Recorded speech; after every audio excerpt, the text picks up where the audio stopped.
December 17, 1944. Ardennes Forest, Belgium.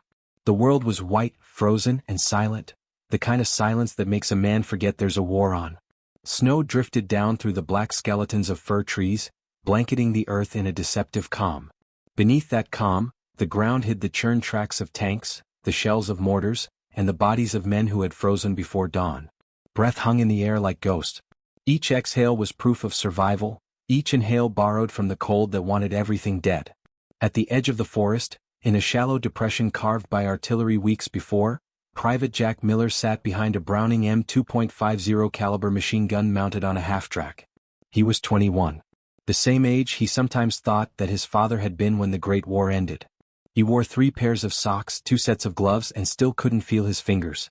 The wind blew off the north ridge, cutting like a blade through the seams of his jacket. Somewhere behind him, muffled in snow, a supply truck backfired. The sound echoed strangely like a heartbeat under ice. It was the second day of the German counteroffensive, what would later be called the Battle of the Bulge. The men of the 420th Armored Battalion had been ordered to hold the road leading into Bastogne. They were undermanned, underfed, and undersupplied. Their radios sputtered with half-messages from command, distant, uncertain, and already outdated. The 2nd Panzer Division was moving east to west, sweeping across the Ardennes like a steel tide. The Americans didn't yet know it, but they were standing in the path of one of the largest armored thrusts of the war. The snow was both shield and curse. It hid movement, dampened sound. Visibility was less than 50 yards. The Germans could be anywhere, 1,000 men or none at all. The forest muffled everything, footsteps, orders, even fear. Miller scanned the tree line, his gloved hand resting on the spade grip of the Browning. He listened for something, not the sound of engines, not the chatter of small arms, but that subtle, instinctive shift in air pressure that always came before contact. He didn't know it yet, but this white silence would become the canvas of his defiance. In less than an hour, his name, unknown beyond his unit, would be written into the unspoken margins of military history. Not because of orders, not because of medals, but because of a decision made in the space between fear and duty, when all that's left to guide a man is instinct. The forest had its own kind of time. Minutes stretched and collapsed unpredictably. The men smoked frozen cigarettes, watched their breath drift upward, and waited. Every now and then, a mortar cracked the sky open miles away, dull, distant, harmless for now. Above the tree-line, clouds sagged heavy with snow. Somewhere to the east, the Panzers were moving. You could almost feel them before you heard them, the deep, rhythmic pulse of diesel engines pushing through frost and mud. The sound carried through the ground before it touched the air. Miller's half-track sat at the entrance of a narrow road that curved toward the town of Foy. Behind him, a line of trucks carried fuel, volatile, precious, and the exact target the Germans wanted. The orders were simple: hold the line until relieved. But everyone knew what "until relieved" meant in December 44. Relief might come in hours. Or never. He looked down at his ammunition belt, the brass links gleaming faintly under the dim morning light. 200 rounds. Enough to make a difference, but not enough to last. The Browning's barrel was crusted with ice. He chipped at it with his bayonet, careful not to damage the feed. It was mechanical work, almost ritualistic, something to keep his hands moving while the waiting gnawed at him. Around him, the others were doing the same, oiling rifles, rechecking positions, pretending that preparation meant control. A voice cracked over the static of the radio, half buried in interference. Possible armor movement south of. Then nothing. Silence again. The men glanced at each other, faces pale under frost and exhaustion. Miller exhaled slowly. He'd been in country for 7 months, long enough to learn that silence was worse than chaos. Silence meant the storm was close. At 9:40 hours, the first distant thunder rolled through the forest, not from the sky but from the ground. The snow trembled in faint, steady vibrations. Tanks. You could always tell by rhythm, slower, deeper than trucks, almost human in their persistence. Miller froze, listening. The sound was coming from the ridge line to the northeast, masked by the trees. He knew what it meant. The Germans had found a gap. Somewhere far behind the line, officers were moving markers on maps, debating sectors and flanking maneuvers. But out here in the cold, history didn't look like strategy. It looked like fog and fear and the slow realization that help wasn't coming. Miller adjusted the gun, aligning its barrel toward the direction of the noise. He wasn't supposed to fire unless ordered. That was protocol. But the air was heavy with something, that sense every soldier learns to trust only after he's seen enough men die ignoring it. He thought briefly of home, of his mother's kitchen in Ohio, the smell of coffee and ironed shirts. He thought of the river that froze in winter, how he used to test its thickness with stones. The irony struck him. Here he was across the world, again staring at something white and endless, testing whether it would hold. The first shadow appeared between the trees, dark, angular, moving slow. Then another. Then 5 more. The Panzer IVs, black crosses barely visible against the snow, emerged like phantoms through mist. Their engines growled low and steady. German infantry followed, silhouettes moving with deliberate precision, rifles slung, confident. They didn't expect resistance here. The Americans were supposed to have fallen back. Miller's heart hammered once, then steadied. He counted the tanks, 6 in the first line, more behind. His hand hovered over the trigger. Orders said hold. Logic said hide. Instinct said otherwise. He felt the weight of it, the moment before action when everything still belonged to the past, before a single pull of the trigger rewrote it. The snow began to fall harder, swirling like ash in a storm. The forest dimmed to a gray twilight. The Germans advanced slowly, unaware. Somewhere behind him, a soldier whispered a prayer, short, cracked, more habit than faith. Miller adjusted his sight line, breath misting over the barrel. He didn't know it yet, but the decision forming in his chest, that quiet rebellion against fear, against orders, would become one of those small hinges on which history turns. A single burst of machine gun fire in a forgotten clearing that would stall an armored column, buy hours for retreating allies, and turn the tide of a battle that was already lost on paper. In the frozen stillness of the Ardennes, history waited, unseen, patient, for one man to break the silence. Escalation. The first shells fell short, exploding harmlessly in the snow about 200 yards from the tree line. The ground shook but didn't crack. Men flinched, then steadied, a veteran's reflex. Miller felt the tremor travel up through the gun mount into his chest. He glanced left and right. The other gunners were crouched low, their faces pale and taut. No one fired. They were waiting for an order that wasn't coming. Hold fire, the sergeant had said that morning, voice thin and flat over the wind. Wait for visual confirmation. But visual confirmation didn't mean much in the Ardennes, not when fog and snowfall turned the world into shifting ghosts. The Panzers moved closer. He could hear the metallic whine of treads grinding over frozen mud, the rhythmic hiss of exhaust. German infantry fanned out between the vehicles, their silhouettes ghosting in and out of the trees. They were advancing in a wedge formation, deliberate, methodical. Not probing. Committed. Miller pressed his eye against the sight, aligning it on the lead tank. The crosshairs jittered with every heartbeat. The air was so cold that the metal against his cheek burned. He blinked hard, trying to clear the frost from his lashes. Inside the half-track, the radio spat static. Then a voice, distant, garbled, Bastogne, cut off, hold position until, the rest dissolved in snow. He adjusted the dial, tapped the casing, but the signal was gone. Dead air. He knew what that meant. They were alone. The battalion had been stretched thin across too many miles of forest. Command had underestimated the scale of the German push. The intelligence reports had called it limited counterattack. It wasn't. It was a full offensive, over 200,000 men, 600 tanks, a desperate gamble to split the Allied line and seize Antwerp. Miller's position, a small supply corridor north of Foy, was one of the few routes still holding fuel reserves. If the Germans captured it, the armor trapped inside Bastogne would starve. The order to hold wasn't just stubbornness. It was necessity. The snow thickened, swirling down in slow spirals that distorted depth and distance. Miller could barely make out the tanks now, just dark shapes moving like shadows behind curtains. He tightened his grip on the Browning, felt the cold bite through his gloves. His hands trembled, not from fear, not exactly, but from the way the body rebels against waiting. The men beside him shifted uneasily. One muttered, "They'll roll right over us." Another answered, "Not if we make him bleed first." It was half bravado, half prayer. Miller didn't respond. His eyes stayed on the advancing shapes, his breath steady. The lead Panzer crested a small ridge and paused, as if sniffing the air, uncertain. What he didn't know was that at that moment, 2 miles to the south, a German radio operator had intercepted fragments of American chatter. The translation was crude, but the implication clear. The line was thin, communications were breaking down. It was all the confirmation the German commander needed. He ordered his armor to push through.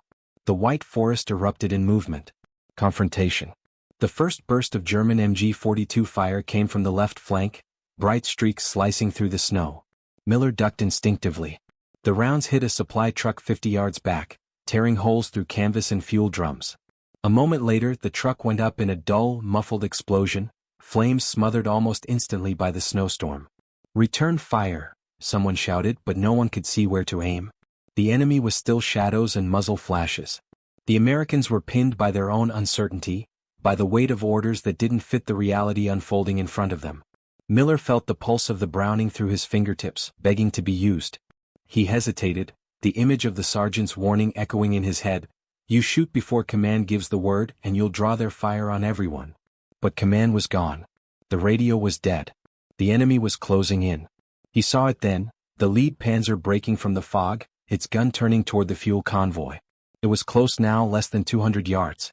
He could see the black cross painted on its hull, the chain of infantry trotting alongside, rifles at the ready. The turret swung, searching for targets. Miller inhaled once, exhaled once. The world seemed to narrow to the arc of his sight. He pressed the trigger. The Browning thundered, the recoil slamming through his shoulders. Muzzle flashes lit the snow like strobe lights. The air filled with the metallic stench of burning powder. The first round struck the tank's vision slits, spidering the glass. The tracers stitched upward, walking across the armor to the gunner's hatch. A figure slumped, then fell. For a split second nothing happened. Then chaos. The infantry scattered, diving for cover. The second Panzer halted, its commander uncertain whether they'd hit a mine or stumbled into an ambush. Miller adjusted, shifted fire to the flank, sweeping the tree line. Every burst was controlled, disciplined, the kind of precision that only comes when instinct overrides fear. "Jesus Christ, he's firing," someone shouted. But by then it didn't matter. The silence was broken, the line engaged. Other gunners joined in. Rifles cracked. The white clearing turned to thunder.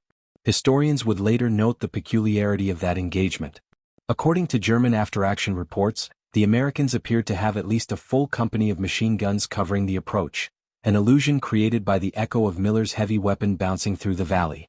Convinced they'd run into a fortified position, the German commander halted his advance and called for artillery support that never came. For the next hour, the clearing became a siege of noise and smoke. Snow melted into black mud. Trees splintered under shrapnel. The air turned thick with powder and steam. Miller kept firing in short, rhythmic bursts, conserving ammunition. Every few minutes he'd swap out belts, hands numb, movements automatic. The barrel glowed dull red, ice hissing off it in clouds of vapor. The ammunition box was nearly empty. He glanced at the line of trucks. One had been hit, but the rest were intact. He looked at his hands, blood where the glove had torn, the cold numbing it to nothing. "Hold the line," he shouted, more to himself than anyone. A shell landed 30 yards away, throwing up a fountain of snow and soil. The concussion slammed his chest. He coughed, wiped his mouth, tasted metal. He adjusted again. The Germans were regrouping. He could see movement through the haze, new armor pushing up the road. But the delay had cost them. Reinforcements were moving in from the west, the distant sound of half-tracks and jeeps cutting through the wind. The Panzers hesitated, unsure whether to press or retreat. Miller fired again, not in desperation but in defiance. Each burst was punctuation, a declaration that the line still lived. He didn't know it yet, but those 27 minutes of unauthorized fire would become one of the most decisive delays of the Ardennes offensive. By halting the German advance on that road, he'd bought enough time for the 101st Airborne to reinforce Bastion's perimeter. The German column, misled by the ferocity of the defense, rerouted south, a detour that would bog down in the forest and lose critical hours. Miller's gun jammed on the final belt. He cleared it with frozen fingers, slammed the cover shut and pulled again. The Browning roared once more, steady, unyielding, until the last shell casing clinked against the half-track's floor. Then silence, heavy and final. Smoke drifted over the clearing. The snow was gray now, streaked with oil and blood. The Panzers were withdrawing, engines grumbling as they backed into the fog. One smoldered quietly, its crew motionless beside it. Miller leaned back, chest heaving. His ears rang. He looked down the line. What was left of the platoon was huddled in foxholes, staring at him, not cheering, not speaking. Just staring. They all understood what had just happened, even if none of them would ever write it down. Resolution. By afternoon the snow had stopped. The sky was the color of lead. Smoke from the earlier fighting drifted lazily between the trees, mingling with the mist. Reinforcements arrived, cold, weary faces that looked both relieved and horrified at the destruction. The sergeant found Miller still by his gun, cleaning the feed tray with a rag. The weapon's barrel was warped from heat. The snow beneath it had melted into a black, steaming pit. "You fired without orders," the sergeant said quietly. It wasn't an accusation. It was exhaustion shaped into words. Miller didn't answer. He just nodded once, eyes fixed on the horizon. The sergeant sighed, looked at the wreckage of the Panzer half buried in snow, and walked away. No charges were filed. There were no reports. Just another skirmish logged as enemy contact repelled. What he didn't know was that, miles away, Allied command had already begun to notice the anomaly, a gap in the German advance near Foy, a narrow corridor where fuel convoys had survived against all predictions. The reason, they would later learn, was simple. One gun, firing from a frozen half-track, had made an entire Panzer column hesitate. For the next 2 days, the 420th held its position. The weather worsened. Supplies dwindled. But the line didn't break. Word spread quietly among the men, a kind of folklore forming in real time. The kid with the 50 stopped them, they said. No one knew his name. They just knew he'd fired when no one else did. That night, under a tarpaulin tent lit by a single lantern, Miller wrote in his pocket notebook. Not about heroism. Not about defiance. Just a list: ammunition spent, barrels damaged, number of tanks sighted. He ended it with one line: still here. Still holding. Historians now believe that engagement was one of dozens of micro-decisions that collectively blunted the German advance. But within that larger history, Miller's stand remains almost invisible, a footnote within a footnote. No citation. No medal. Just the echo of gunfire swallowed by snow. As dawn broke on the third day, the forest was quiet again. The Panzers had retreated east, leaving behind wrecks and bodies half buried in frost. The air smelled faintly of oil and pine. Miller sat by his weapon, rubbing warmth into his hands. Somewhere far above, the clouds began to break. For the first time in a week, sunlight touched the trees, turning the frost to glitter. The war wasn't over. Not by a long shot. But for this stretch of forest, this thin, fragile line, it was. He looked at the road, now littered with shell casings and twisted metal. It was just another patch of Europe. But for a few hours that morning, it had been the center of everything. The legacy. When the guns finally fell silent over the Ardennes, the forest exhaled. The snow, churned black and red by weeks of battle, began to fall clean again, soft, steady, indifferent. Burned-out tanks stood like monuments to exhaustion. In the ruined villages, church bells rang faintly, as if testing whether sound could still travel through so much silence. The Battle of the Bulge had lasted 6 weeks. More than 185,000 Allied soldiers fought in it. 19,000 never came home. For the Germans, it was the last desperate gamble of a fading empire. They would never mount an offensive of that scale again. The Bulge they had driven into the Allied lines slowly collapsed, squeezed by weather, resolve, and time. And somewhere inside that great, grinding machinery of history was one clearing, one frozen stretch of Belgian forest where a single gunner held his ground longer than anyone expected. No citation recorded his name that day. No after-action report singled out the burst of .50 caliber fire that stopped the column. But the map changed because of it. In January, when the snow began to thaw and the roads reopened, Allied patrols moved through that same sector. They found the half-track still there, the Browning mounted, its barrel bent from heat. Nearby, the shallow trench lines were filled with melted ice and shell casings. To most, it looked like another nameless skirmish site, one of thousands. To a few men who'd been there, it was something else entirely. The aftermath. Historians later traced the events of December 17th with the same precision they used to map the movements of entire divisions. They charted how the German 2nd Panzer Division, delayed for 6 critical hours north of Foy, failed to reach the Meuse River crossings before the 82nd and 101st Airborne reinforced them. Those 6 hours changed the tempo of the campaign. It wasn't strategy. It wasn't logistics. It was time. Time purchased by hesitation, by confusion, by a gunner who ignored an order because he could see what headquarters could not. When the winter ended and the push toward Germany began again, the war swallowed those small acts whole. Unit rosters shifted. Replacements came. The world moved on. Private Jack Miller survived the winter. His frostbite healed, his hands scarred by powder burns. He fought again in smaller engagements on the road to Cologne, until the guns finally stopped the following spring. When the letters came home announcing victory, his mother hung a flag in the window and wept into the same apron she'd worn the morning he shipped out. He didn't tell her what he'd done in Belgium. He didn't tell anyone. The war had a way of demanding silence from those who survived it. The homecoming. In September 1945, he stepped off a train in Ohio carrying a duffel bag that smelled of oil and snow. The platform was crowded with reunions, laughing, crying, hands on faces, people finding each other after years of distance. Miller stood still for a long moment, taking in the ordinary rhythm of civilian life. The clatter of luggage, the whistle of steam, the smell of bread from a bakery across the street. He walked home alone. Within months he was working as a mechanic at a garage outside Dayton. The precision he'd learned in war, stripping, cleaning, recalibrating, found a quiet echo in fixing carburetors and transmissions. He married a woman named Ellen, built a small house, planted 2 apple trees in the yard. They had 3 children. At night, when the neighborhood slept, he'd sometimes sit on the porch and listen to the wind move through the trees. Winters always brought a restlessness he couldn't name. When snow fell, he'd watch it for hours, white, endless, mercifully silent. He never joined veterans' parades. When his children asked about the war, he told them the dates, not the feelings. It was cold, he'd say. We did what we had to. That was all. What the records say. Officially, the U.S. Army records list the action north of Foy on December 17 as enemy armor engaged, German advance halted. No individual citation accompanies it.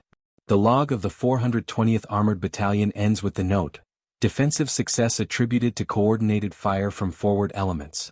Coordinated fire. Historians smile at the phrasing. There was nothing coordinated about it. It was chaos, instinct, survival. Yet that small fiction in the records served its purpose. It kept the machinery of history neat, impersonal, tidy. In military archives today, the battle maps still bear the marks, small red arrows that stop abruptly where Miller's half-track once stood. The pattern breaks there, a gap in the German advance like a breath held in time. Memory and legacy. Some men's names are etched into monuments. Others are written only in the memories of those who stood beside them. Miller's name is not in the textbooks. But when historians speak of the Bulge, of Bastogne, of the winter that tested the Allied will, they speak of unidentified machine gun nests that delayed armored units beyond expectation. One of those nests was his. Over the years, veterans of the 420th met for reunions in VFW halls and church basements. They'd share coffee, trade stories, fill the silence with laughter. Inevitably, someone would mention the day the kid from Ohio opened up on his own. The story always drew the same reaction, a shake of the head, a quiet smile. He saved our asses, they'd say. But damned if anyone ever wrote it down. By then Miller was long gone. He died in 1978 at the age of 55, heart failure. The newspaper obituary listed him as John Miller, mechanic, husband, father of 3, veteran of World War II. It did not mention Bastogne or the snow, or the sound of a Browning echoing through the forest. But memory has its own ways of keeping score. The ripples. What historians now understand, and what Miller himself never knew, is how close the German offensive came to splitting the Allied front. If the armor had reached the Meuse by December 19, the outcome of that winter might have changed. Supplies, reinforcements, morale, all balanced on a razor's edge. Every hour mattered. Every hesitation cost momentum. Miller's burst of fire forced a division to halt, to reassess, to move south. That detour tangled logistics, delayed fuel deliveries, and slowed the offensive by nearly half a day. Half a day in military time can shift the shape of a continent. So when we trace the arc of history, from that frozen Belgian road to the eventual surrender in May 1945, we find small fingerprints in the margins. Not the sweeping signatures of generals, but the quiet, almost accidental marks of ordinary men. The meaning. Some men fight because they are ordered to. Some fight because fear leaves them no choice. And some, like Jack Miller, fight because silence itself becomes unbearable. Courage is rarely loud. It doesn't come with speeches or fanfare. It comes with a decision made in seconds when no one is watching and no one will ever know. In the decades after the war, the world turned its gaze to larger stories. The liberation of Paris, the fall of Berlin, the atomic age that followed. But tucked between those headlines are the unnamed moments that made the headlines possible. A frozen clearing. A half-track buried in snow. A young man pressing a trigger he was told not to touch. Those are the moments history forgets to celebrate, but never truly loses. Reflection. Today, if you walk the woods outside Foy, you can still find the depression in the earth where the half-track once stood. The forest has grown back, moss covers the rusted fragments of metal. In spring, wildflowers bloom through the cracks. Tourists pass by on the way to the larger memorials. Few stop there. The snow erases footprints quickly as it always did. But if you stand still long enough, you can almost hear it, the faint, rhythmic echo of gunfire swallowed by wind. It's not glory you hear. It's endurance. The sound of someone refusing to yield when yielding would have been easier. The epilogue. Private Jack Miller never sought recognition. He returned from war the way many soldiers did, quiet, functional, carrying the weight of what couldn't be spoken. The medal never came, and perhaps he wouldn't have worn it if it had. But his act, one moment of instinct on a frozen morning, saved men he never met, altered maps he never saw, and helped turn a battle that might have gone another way. Some men build history with speeches. Some with signatures. Miller built it with 37 pounds of steel and a single decision. Closing voice. In war, the historian S.L. Marshall once wrote, the average man is capable of extraordinary endurance when duty outweighs fear. Perhaps that's what the Ardennes taught us. That courage isn't a matter of orders or ranks. It's the quiet arithmetic of one's soul choosing to act when reason says not to. Some men fight. Some endure. Some simply refuse to give up. Private Jack Miller was one of those men. He didn't know it then, sitting in the snow with frozen hands and a smoking gun, but he had just changed the shape of a war. Not for glory. Not for recognition. Simply because, in that moment, doing nothing felt worse than dying. And that is how history bends, not in speeches or strategy but in silence, in snow, in the space between orders and conscience. Sometimes the path that saves everything is the one you were never meant to take.